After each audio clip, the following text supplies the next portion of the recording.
melafazkan cerai di luar mahkamah. Oh, tak boleh ke Ustaz? Cannot. Kalau ada laki di kaki pukul Ustaz, kaki mabuk, balik muka lebam kena hentak, takkan tak boleh minta cerai Ustaz? Allahu Akbar.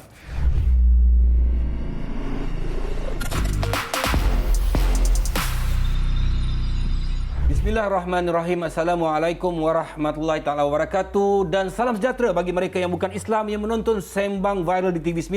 Janji pantas, padu, padat, pendek aja 10 minit, penuh info, yang penting bermanfaat. Terima kasih Ustaz Harry. Ayo. Kita nak cerita pasal kehidupan. Okey. Kehidupan ni ada Pasang pertemuan. surutnya. Pertemuan. Betul. Daripada pertemuan, daripada mata jatuhkah turun ke hati. Daripada hati itu berdomba-dambalah perasaan kita. Akhirnya kita bermohon pada Allah Subhanahu Wa Taala untuk mendirikan rumah tangga. Dan Allah memperkenankan. Jadi rumah tangga ni sebenarnya, perkahwinan ni bagus ke tak bagus dari sudut Islam, Ustaz? Soalan canggih betul. Ya. Okey bang. Bagus atau tak bagus, kita kena nilai pertama ialah atas acuan daripada Allah Ta'ala dan Rasulullah SAW. Kalau benda itu disebut dalam Al-Quran misalnya, itu daripada Allah Ta'ala, atau dalam hadis daripada Rasul SAW, bagus. Jadi soalannya pula, saya pula akan take over tempat abang. Abang akan jadi jemputan hari ini. Jadi, adakah nikah itu disebut dalam Al-Quran, dalam hadis? Saya jawab. Dan sebab itu saya boleh untuk bersiaran sendiri tanpa abang pun. Saya balik dulu Ustaz. Saya nampak sekarang Ustaz dah mula tamak ni.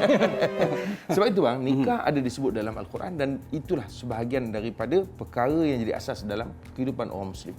So benda nikah ni atau perkahwinan kita kata bagus. Jadi sebab itu yang kita nak kata dia tak bagus bukan soal nikah tu, tetapi orang yang abang sebut tadi dah, melayari pernikahan tadi ataupun perkahwinan.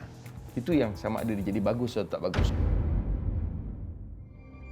Kalau semua orang impikan satu rumah tangga yang hebat, Bagus? rumah tangga yang bahagia.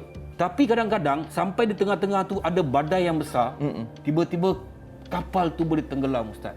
Maka berlakulah perpisahan. Ya. Jadi penceraian ni Ustaz, saya bercakap pasal penceraian ni. Okey. Penceraian dalam Islam ni memang tidak disukai Ustaz kan? Tapi penceraian tu boleh berlaku. Macam mana ni Ustaz? Okey bang. Pertama sekali, memang ada dibincangkan tentang hadis abghadul halal. Benda yang halal tapi yang tidak disukai oleh Allah Subhanahu Wa Taala, at-talaq. Ialah perceraian ataupun talak. Tetapi kita kena faham, maksudnya itu bukanlah soal talak itu tidak boleh dilakukan. Tapi kerana melihat bahawa memelihara perkahwinan itu, bahkan perkahwinan itu sendiri adalah satu pensyariatan daripada Allah Ta'ala. Maknanya, bahasa mudah bang, Allah suruh kita kahwin. Nabi galakkan kita berkahwin. Nikah sunnati, nikah sunat aku. Sunnah aku, kata Nabi SAW. Jadi maknanya apa? Perceraian ini boleh dielak, maka elak. Tetapi Islam bukan agama yang menjadikan manusia hidup dalam sengsara.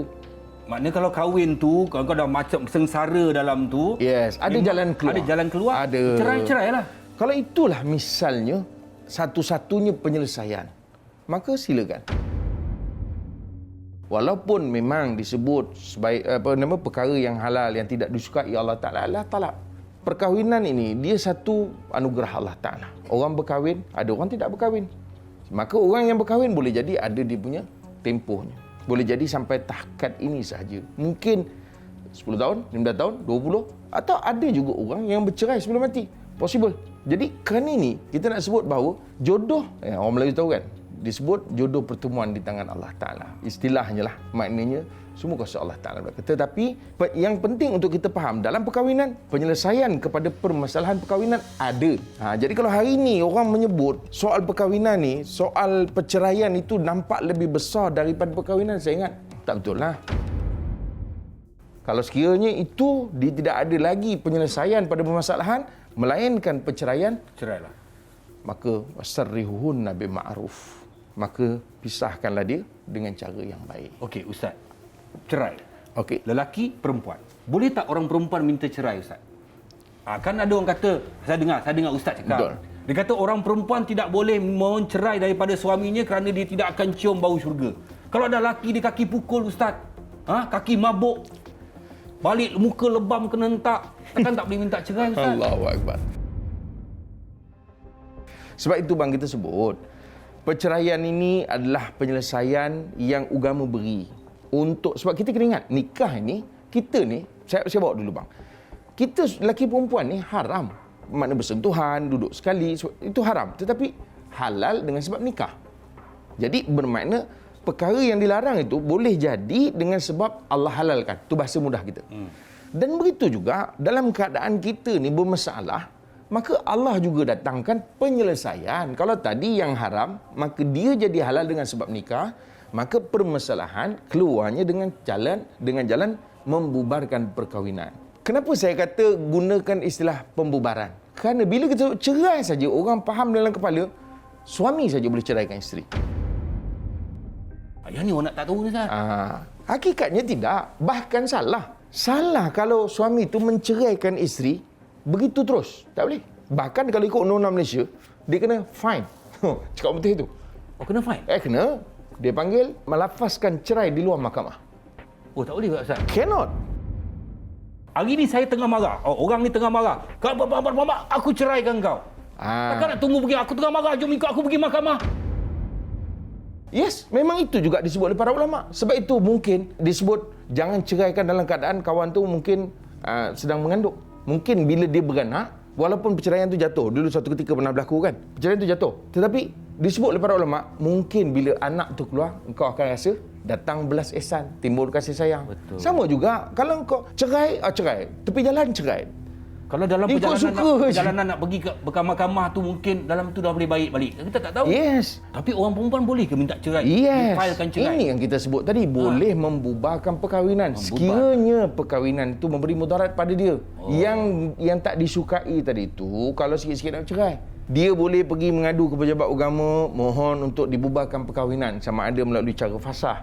Fasah ni maknanya hakim yang akan tentukan. Atau boleh jadi dengan tebus talak. Ada orang lelaki lah, Ustaz. Dia ni panas baran, Ustaz. Bila bergaduh dia, aku ceraikan kau, aku cerai. Tapi dia tak ada niat, Ustaz. Dia tak ada niat. Hati dia tak ada niat nak cerai. Mulut dia cakap. Takkan jatuh talak, Ustaz? Sebab itulah sebenarnya kita ni disuruh bertenang-tenang. Ya, marah ni kadang-kadang saya percaya bang, kita ni orang lelaki suami kadang-kadang adalah orang yang jenis tak marah itu gifted. Allah bagi dia. Ada memang tak marah langsung, dia Ustaz bertenang. pemarah juga. Saya pun kira-kira nampak mustahil lah. Yalah, dan kat depan TV. Ustaz tahu. Habis ingat ustaz tak marah. Maknanya dalam marah kontrol lah, bertenang supaya jangan kita menyesal kemudian. Orang bercerai ni bang jarang bercerai kerana bahagia. Ada ke? Tak ada. Saya rasa impossible. Orang bercerai bila dirasa tidak bahagia. So benda ini mungkin berlaku bang. Boleh jadi kerana ujian Allah Ta'ala, boleh jadi kelemahan kita, boleh jadi benda yang kita mungkin take for granted. Ada orang take for granted bang. Dia rasa dia okey, biar lama. Tiba-tiba dia macam ibarat apa orang kata, retak menunggu belah. Dan akhirnya bercerai. Dan ada orang kadang-kadang dia dah usaha dah sebaik mungkin, tetapi takdir bang. Kita tak boleh nak kata. Sebab itu saya pesankan netizen, walaupun ni isu viral bang, jadi kita berhati-hati. Kerana kita tak tahu nasib kita. Jangan terlalu seronok, kerana mungkin suatu hari Allah akan uji kita. Boleh jadi kita memang jaga, oh tak, ini sebab kami jaga, dia macam ni, dia macam ni. Tak, kita tak tahu nasib kita. Mungkin ujian Allah pada kita dan Allah nak tengok. Ada orang berjaya, ada orang gagal dan akhirnya terbubar perkahwinan. Walaupun mereka kita panggil apa, romantic couple. Jadi so kena hati-hati. Yang paling penting, kita sentiasa cuba refresh. Abang refresh macam mana bang? Dengan akak macam mana selalu? Saya sentiasa menghormati pasangan saya kerana pasangan saya juga cukup menghormati saya. Itulah dikatakan dalam kehidupan itu ada percintaan, ada kemesraan. Akhirnya berbungalah kata-kata cinta dan akhirnya kita mendirikan rumah tangga. Apabila rumah tangga itu bermasalah, jalan yang paling singkat diambil adalah penceraian. Memang penceraian itu tidak dinafikan dalam Islam. Tetapi sebelum kita mengambil tindakan itu, haruslah kita fikir sedalam-dalamnya apakah implikasi yang akan berlaku selepas kita bercerai. Dan apa yang kita bincangkan tadi, moga memberikan manfaat kepada tuan-tuan dan puan-puan.